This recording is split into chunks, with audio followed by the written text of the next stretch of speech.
അസ്സലാമു അലൈക്കും. ജീവിതകാലം മുഴുവൻ പൊന്നുപോലെ കൂടെ ഉണ്ടാവേണ്ട അമ്മയായ അഖിലയും അവർ ഒപ്പരം കൂട്ടിയ രണ്ടാനച്ഛനായ അഷ്കറും വളരെ ക്രൂരമായ രീതിയിലാണ് 1.5 വയസ്സുകാരനായ അർഷിദ് എന്ന് പറയുന്ന നെടുമങ്ങാടുള്ള പൊന്നുമോനെ അവർ കൊന്നു കളഞ്ഞത്. ആ ഒരു നോവ് തീർച്ചയായിട്ടും കേരളക്കരയുടെ കണ്ണിൽ നിന്നും ഇതുവരെ മാഞ്ഞിട്ടില്ല എന്നുള്ളത് തന്നെയാണ് യാഥാർത്ഥ്യം.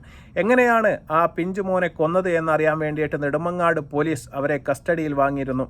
ആ സമയത്ത് അമ്മയായ അഖിലയും അതുപോലെ തന്നെ രണ്ടാനച്ഛനായ ഈ അഷ്കർ എന്ന് പറയുന്ന വൃത്തികെട്ടവനും പറഞ്ഞ കാര്യം കേട്ടിട്ട് അന്വേഷണ ഉദ്യോഗസ്ഥന്മാരുടെ കണ്ണ് വരെ തള്ളിപ്പോയി എന്നുള്ളതാണ്. കാരണം അവരുടെ ഈ പ്രൊഫഷണൽ ജീവിതത്തിൽ ഇതുവരെ ഇങ്ങനത്തെ ഒരു കഥ അവർ പോലും കേട്ടിട്ടില്ല എന്നുള്ളതാണ്.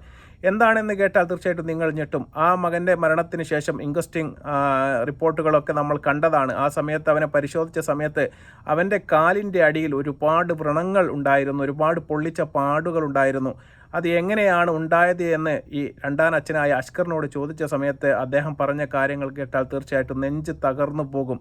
കാരണം ഈ അർഷിദ് എന്ന് പറയുന്ന 1.5 വയസ്സുള്ള പൊന്നുമോൻ ഹൈപ്പർ ആക്റ്റീവായിരുന്നു എന്നാണ് ഇദ്ദേഹം പറയുന്നത്. കാരണം ഒരു സ്ഥലത്ത് ഇരുത്തിയാൽ അവിടെ ഇരിക്കില്ല, അവൻ ഓടിക്കളിക്കും. അതുകൊണ്ട് തന്നെയാണ് അവൻ്റെ കാലിൻ്റെ അടിയിൽ ലൈറ്റർ ഉപയോഗിച്ച് ഇടയ്ക്കിടെ ഇങ്ങനെ പൊള്ളിക്കുകയാണ്. അതുപോലെ തന്നെ സിഗരറ്റ് ഉപയോഗിച്ചിട്ട് ഇടയ്ക്കിടെ ഇങ്ങനെ പൊള്ളിക്കുകയാണ്. കാരണം ആ പൊള്ളലിൻ്റെ നീറ്റലിൽ ആ കുഞ്ഞ് ഓടിക്കളിക്കാതെ അവിടെ അങ്ങനെ ഇരിക്കും. അതിനെ ദിവസങ്ങളെടുത്തിട്ട് ആ പൊള്ളലെല്ലാം മാറി കുഞ്ഞ് വീണ്ടും നടക്കാൻ വേണ്ടി ശ്രമിക്കുമ്പോൾ വീണ്ടും ആ കാലിൻ്റെ അടിയിൽ ഈ വൃത്തികെട്ടവൻ പൊള്ളിക്കുകയാണ്. അങ്ങനെ 51ഓളം മുറിവുകളാണ് ആ കുഞ്ഞു ശരീരത്തിൽ ഈ വൃത്തികെട്ട അഷ്കർ എന്ന് പറയുന്ന മനുഷ്യൻ ഉണ്ടാക്കി വെച്ചത്.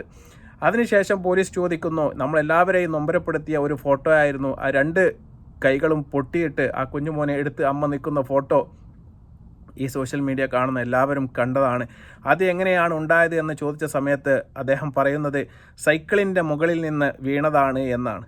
അങ്ങനെയാണ് അപകടം പറ്റിയത് എന്ന് പറയുന്നു. എന്നാൽ നമുക്ക് വിശ്വസിക്കാം, അതങ്ങനെയാണ് എന്ന് വിചാരിക്കാം. എന്നാൽ ഈ സൈക്കിളിൽ നിന്ന് വീണ് കൈകാൽ പൊട്ടിയതിന് ശേഷം ആ പൊന്നുമോനെ 12 ദിവസത്തോളം ആ വേദന സഹിച്ചുകൊണ്ട് ഒരു പ്ലാസ്റ്റർ ഇടാൻ പോലും ഈ വൃത്തികെട്ടവൻ കൊണ്ടുപോയില്ല എന്ന് പറയുമ്പോൾ നിങ്ങൾ ചിന്തിച്ച് നോക്കണം. നമ്മുടെ മക്കളൊക്കെ എന്തെങ്കിലും ചെറിയ ഒരു അപകടം പറ്റിക്കഴിഞ്ഞാൽ ഒരു ദിവസം പോലും നമുക്ക്, അല്ലെങ്കിൽ ഒരു മണിക്കൂർ പോലും നമുക്ക് കാത്തിരിക്കാൻ വേണ്ടി നമുക്ക് സാധിക്കുകയില്ല. അത്തരത്തിൽപ്പെട്ട അപകടം പറ്റി 2 കൈ ഒടിഞ്ഞിട്ട് 12 ദിവസം ആ കുഞ്ഞിനെ തിരിഞ്ഞു നോക്കാതെ ആ വീട്ടിലിട്ടു.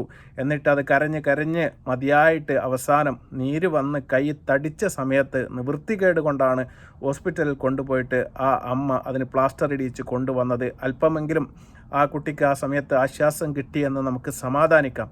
അതിനുശേഷം ഇവൻ ചെയ്ത മറ്റു കാര്യങ്ങൾ ഈ കുട്ടിയുടെ മരണത്തിലേക്ക് പെട്ടെന്ന് തന്നെ ആ കുട്ടിയെ കൊണ്ടുപോയി എന്നുള്ളതാണ്.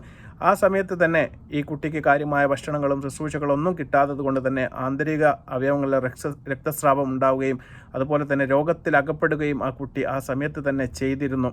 അതിനുശേഷം അമ്മ അവിടെ നിന്ന് പോയി കഴിഞ്ഞു, മധുരയിലേക്ക് പോയി കഴിഞ്ഞു. ഡാൻസ് പ്രാക്ടീസിന് വേണ്ടി പോയി കഴിഞ്ഞ സമയത്ത് ഇദ്ദേഹമാണ് കുട്ടിയുടെ അടുത്തുണ്ടായിരുന്നത്.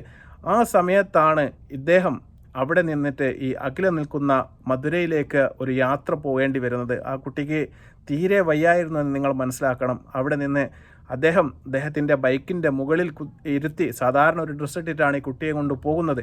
ആ സമയത്ത് കാറ്റും മഴയും എല്ലാം കൊണ്ടതിന് ശേഷം തിരുവനന്തപുരത്ത് തമ്പാനൂർ സ്റ്റാൻഡിൽ എത്തിയ സമയത്ത് ഈ കുട്ടിയുടെ കരച്ചിൽ കാരണം അവിടെ ബൈക്ക് നിർത്തി അവിടെ നിന്ന് ബസ്സിലാണ് മധുരയിലേക്ക് പോയത്. ആ ബസ്സിൽ അവിടെ മധുരയിലേക്ക് പോയതിനു ശേഷം സുഖമില്ലാത്ത കുട്ടിയാണ്. എന്നാൽ ഒരു റൂം എടുത്ത് എവിടെയെങ്കിലും താമസിക്കുന്നതിന് പകരം ബസ് സ്റ്റാൻഡിലാണ് അന്ന് ഈ വൃത്തികെട്ട മനുഷ്യൻ ഈ കുട്ടിയെ വെച്ചിട്ട് കിടന്നുറങ്ങിയത് എന്ന് നിങ്ങൾ ആലോചിക്കണം. അതേ സമയത്ത് കുട്ടിയുടെ രോഗം മൂർച്ഛിക്കുകയാണ്. അങ്ങനെ അവിടെ നിന്നിട്ട് അവരുടെ അമ്മയായ ഈ പറയുന്ന അഖില എന്ന് പറയുന്ന ആളെ കാണുന്നു. എന്തിനാണോ അവിടെ പോയി ഈ കാര്യങ്ങൾ അന്വേഷിച്ച് അവർക്ക് ചെയ്യേണ്ട കാര്യങ്ങളെല്ലാം ചെയ്തു തീർത്തതിന് ശേഷം അതേപോലെ തന്നെ തിരിച്ചു വരികയാണ് ബസ്സിൽ. ആ തിരിച്ചു വരവിൽ തീർച്ചയായിട്ടും ബസ്സിൽ കയറിയിട്ട് ഞാൻ പറഞ്ഞതുപോലെ തിരുവനന്തപുരത്ത് തമ്പാനൂർ ബസ് സ്റ്റാൻഡിൽ അവിടെ ഇറങ്ങുന്നു. അവിടെ നിന്ന് വീണ്ടും ഈ യാത്ര തുടരുകയാണ് ബൈക്കിൽ.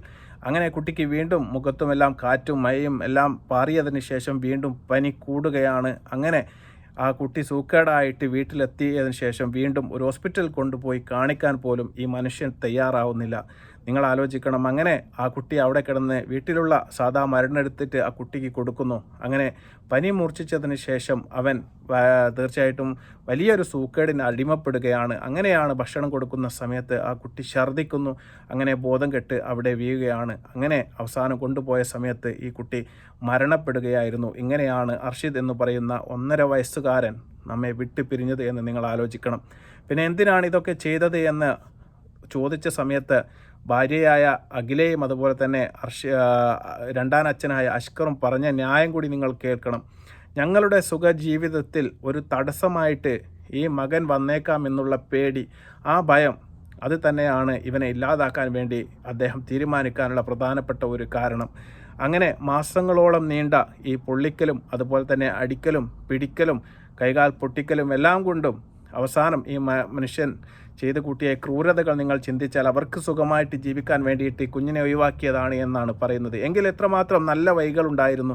കുട്ടികളെയൊക്കെ ഒഴിവാക്കാൻ വേണ്ടിയിട്ട് ഏറ്റെടുക്കാൻ വേണ്ടിയിട്ട് തയ്യാറാവുന്ന ഒരുപാട് സംഘടനകൾ, ഒരുപാട് സ്ഥലങ്ങൾ ഇപ്പോൾ ഉണ്ട്. അവിടെയെങ്കിലും കൊണ്ടുപോയി കൊടുക്കുന്നതിന് പകരം ഇഞ്ചിഞ്ചായിട്ടാണ് ആ പൊന്നുമോനെ ഈ വൃത്തികെട്ടവൻ തീർച്ചയായിട്ടും കൊലക്കിരയാക്കിയത് എന്ന് തന്നെ നമ്മൾ വിശ്വസിക്കണം. അതുപോലെ തന്നെ ഈ ഒരു കാര്യത്തിൽ 100% അവരുടെ അമ്മയായ അഖില എന്ന് പറയുന്ന ഈ സ്ത്രീ ഒരിക്കൽ പോലും ഒന്ന് തടഞ്ഞിട്ടില്ല എന്ന് കൂടിയുള്ളത് ഗൗരവം വർദ്ധിപ്പിക്കുന്ന ഒരു കാര്യം തന്നെയാണ്. അതുകൊണ്ട് നിയമത്തിൻ്റെ കണ്ണിൽ തീർച്ചയായിട്ടും 2 പേരും ഏകദേശം തുല്യം കുറ്റം ചെയ്ത ആൾക്കാരാണ്. അതുകൊണ്ട് തന്നെ നിയമത്തിൻ്റെ കണ്ണിൽ കിട്ടുന്ന ഏറ്റവും പരമാവധി ശിക്ഷയായ കൊലക്കുറ്റം അല്ലെങ്കിൽ കൊയൽക്കയർ തന്നെ ഇവർക്ക് വാങ്ങിക്കൊടുക്കാൻ വേണ്ടിയിട്ട് നമ്മുടെ നെടുമങ്ങാട് പോലീസിന് സാധിക്കണം. അത് അവരുടെ സർവീസിലെ ഒരു പൊൻതൂവലായിട്ട് മാറും. കാരണം നമ്മുടെ കേരളക്കാർ ഇന്നുവരെ കേട്ടിട്ടില്ലാത്ത ഒരു ക്രൂരതയാണ്, അതും 1.5 വയസ്സ് മാത്രം പ്രായമുള്ള ഒരു കുട്ടിയോട്. തീർച്ചയായിട്ടും ഇനി ഒരിക്കലും നമ്മുടെ നാട്ടിൽ ഇത്തരത്തിൽപ്പെട്ട ഒരു കാര്യം നടക്കരുത് എന്നുണ്ട് എങ്കിൽ തീർച്ചയായിട്ടും ഞാൻ പറഞ്ഞതുപോലെ ഇവിടെ തൂക്കിക്കൊല്ലുക തന്നെ വേണം. അല്ലാതെ ഇവരുടെ നിയമത്തിൻ്റെ കണ്ണിൽ ഇവിടെ വിട്ട് കഴിഞ്ഞാൽ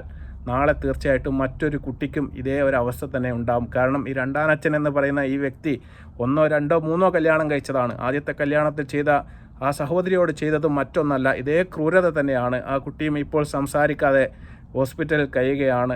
ഇപ്പം തെറാപ്പി അടക്കമുള്ള ഒരുപാട് ചികിത്സകളുമായിട്ട് മല്ലിടുന്നത് നമ്മൾ ഇതിനെ മുന്നേ ചെയ്തതാണ്. ആയിഷ എന്ന് പറയുന്ന ആ കുട്ടിയുടെ അനുഭവം മറ്റൊന്നല്ല. അതുപോലെ തന്നെയാണ് അഖിലയും. തീർച്ചയായിട്ടും ഇത് 2ാമത്തെ വിവാഹമാണ്. അതുകൊണ്ട് ഇവരെയൊക്കെ തീർച്ചയായിട്ടും പുറത്തിറക്കി കഴിഞ്ഞാൽ ജീവിതത്തിൽ നാളെയും മറ്റൊരു കുട്ടി ഉണ്ടായിക്കഴിഞ്ഞാൽ ജീവിതത്തിൽ മറ്റൊരു അനുഭവം ആയിരിക്കില്ല തീർച്ചയായിട്ടും ഉണ്ടാവുക എന്ന കാര്യത്തിൽ യാതൊരു തർക്കവുമില്ല. അതുകൊണ്ട് നിയമത്തിൻ്റെ കണ്ണിൽ കിട്ടുന്ന ഏറ്റവും വലിയ ശിക്ഷയായ കൊലക്കയർ തന്നെ ഇവർക്ക് കിട്ടട്ടെ എന്ന് ആത്മാർത്ഥമായിട്ട് ഞാൻ പ്രാർത്ഥിക്കുകയാണ്.